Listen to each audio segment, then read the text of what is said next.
नमस्कार दोस्तों, कहानी शुरू करते हैं। तुम्हें कितनी बार बताया है मेरे तैयार होने से पहले मेरा नाश्ता तैयार हो जाना चाहिए। शादी के 25 सालों बाद भी मुझे क्यों बार बार एक ही बात बतानी पड़ती है। लता, तुम्हें क्या है? तुम तो आराम से घर पर रहोगी, मुझे काम पर जाना पड़ता है। तुम हो कि हमेशा बेवकूफ़ों की तरह हरकत करती रहती हो। अगर तुम यह जानबूझकर करती हो तो याद रखना, मुझसे बुरा कोई नहीं होगा। आज भी प्रशांत का पारा चढ़ा हुआ था। इन कटु शब्दों में अपना गुस्सा उतारते हुए, गीली तौलिया कुर्सी पर फेंकते हुए प्रशांत गुस्से से लता की तरफ देखने लगा। लता के लिए प्रशांत का यह बेवजह का गुस्सा कोई नई बात नहीं थी। वह महीने में 3-4 बार ऐसे ही लता पर बरस पड़ता था। पहले पहले लता उसका विरोध किया करती थी, लेकिन जब कई सालों तक प्रशांत में कोई बदलाव नहीं दिखा तो लता ने खुद को ही बदल दिया। अब प्रशांत के कुछ भी कहने से लता को कोई फर्क नहीं पड़ता था। प्रशांत की हर बात वह चुपचाप सिर नीचे झुकाए सुन लेती थी। शादी के 5 साल तक लता ने पूरी कोशिश की थी कि प्रशांत को बदला जाए, लेकिन फालतू का गुस्सा करना और बाद में लता को भला बुरा कहना, यह मानो जैसे उसकी आदत बन गई थी। कोई भी वाद विवाद होता तो प्रशांत सीधा लता को बोल देता, अगर मैं तुम्हें अच्छा नहीं लगता तो क्यों नहीं चली जाती अपनी मायके, क्यों रहती हो मेरे साथ। इतना सब कुछ होने के बावजूद लता प्रशांत के साथ रहती थी, क्योंकि उसे अपनी बेटी की फिक्र थी। और वह जाती भी तो कहाँ, अपने बूढ़े हो चुके माँ बाप को इस उम्र में परेशान करना वह नहीं चाहती थी। समाज और लोग क्या कहेंगे, यह भी तो उसे देखना था। वह इतनी पढ़ी लिखी भी नहीं थी कि खुद जाकर कोई नौकरी कर सके और अपनी बेटी का पालन पोषण कर सके। लता को अब अपनी फिक्र नहीं थी, उसको फिक्र थी तो बस अपनी शादी लायक हो रही बेटी की। लता नहीं चाहती थी कि पति पत्नी के झगड़े की वजह से काव्या डिस्टर्ब हो। काव्या की पढ़ाई पूरी हो चुकी थी, उसके लिए अब शादी के रिश्ते आने लगे थे। कई रिश्तों को काव्या ठुकरा चुकी थी। 2-3 महीने बाद एक अच्छा रिश्ता आया। रिश्तेदारों और पहचान के लोगों ने भी लड़के के बहुत गुणगान किए थे। प्रशांत एक शाम अपनी बेटी के बैठकर उसे बताने लगा, काव्या बहुत अच्छा लड़का है, पढ़ा लिखा है, बड़ा घर है, बहुत अच्छी नौकरी है। ऐसे रिश्ते बार बार नहीं आते बेटा, इस बार मना मत करना। काव्या अपने पिता से ज़्यादा बात नहीं करती थी। शायद डरती थी या शायद नफरत करती थी, लेकिन आज वो अपनी पूरी हिम्मत इकट्ठा कर बोली, मुझे अभी शादी नहीं करना है पापा, मैं नौकरी करना चाहती हूँ, खुद अपने पैरों पर खड़ी होना चाहती हूँ। हाँ तो उसमें क्या बड़ी बात है, मैंने लड़के से बात की है, वो तुम्हें किसी बात के लिए नहीं रोकेगा। तुम शादी के बाद भी नौकरी कर सकती हो, वह तुम्हें नौकरी के लिए परमिशन देगा। प्रशांत बोला, मेरा नौकरी करना या नहीं करना उसकी परमिशन पर क्यों डिपेंड रहेगा पापा, काव्या ने पूछा। मैं कह रहा हूँ ना, तुम्हें किसी भी चीज़ की कमी नहीं होगी वहाँ।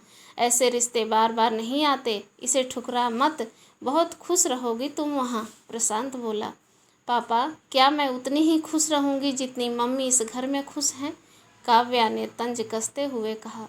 आज तुम्हारी जबान कुछ ज़्यादा नहीं चल रही, प्रशांत गुस्से से आंखें बड़ी करते हुए बोला। पापा मुझे शादी ही नहीं करनी है, क्योंकि शादी के बाद अगर वह लड़का आपके जैसा निकला तो मैं क्या करूँगी। मुझे आपके जैसा जीवन साथी नहीं चाहिए, जो बिना बात के मुझ पर हमेशा चिल्लाए। मुझे कुछ भी अपनी पसंद का लेना हो तो 10 बार सोचना पड़े कि कहीं वह नाराज़ ना हो जाए।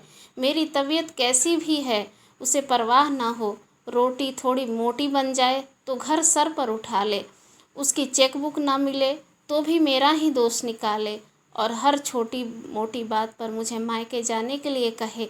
काव्या ने अपना दिल खाली करते हुए पापा से सब कह दिया। प्रशांत का गुस्सा 7वें आसमान पर था, लेकिन उसके मुंह से एक भी शब्द नहीं फूट रहा था। वो काव्या की बातें सुन रहा था। काव्या उतना ही बोलकर चुप नहीं हुई। आज पहली बार वह अपने पापा के सामने इतना कुछ बोल रही थी।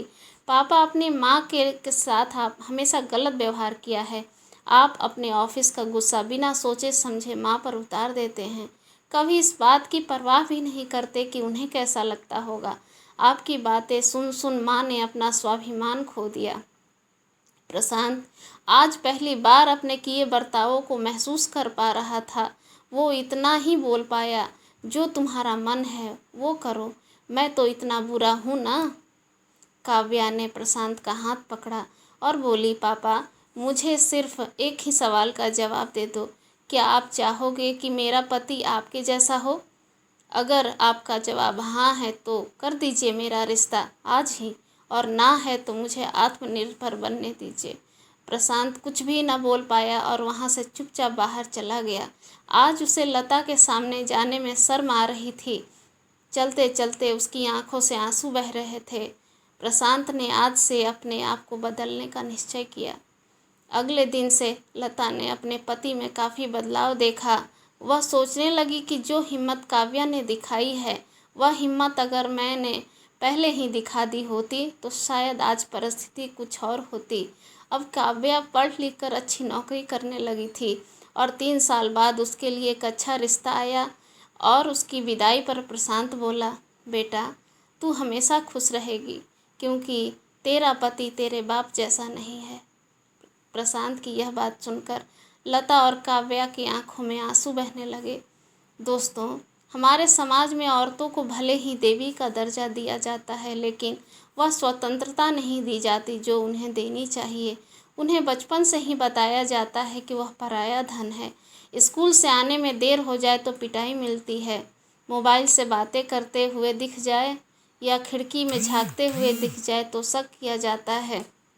माँ बाप का घर तुम्हारा घर नहीं है, पति का घर ही तुम्हारा घर है।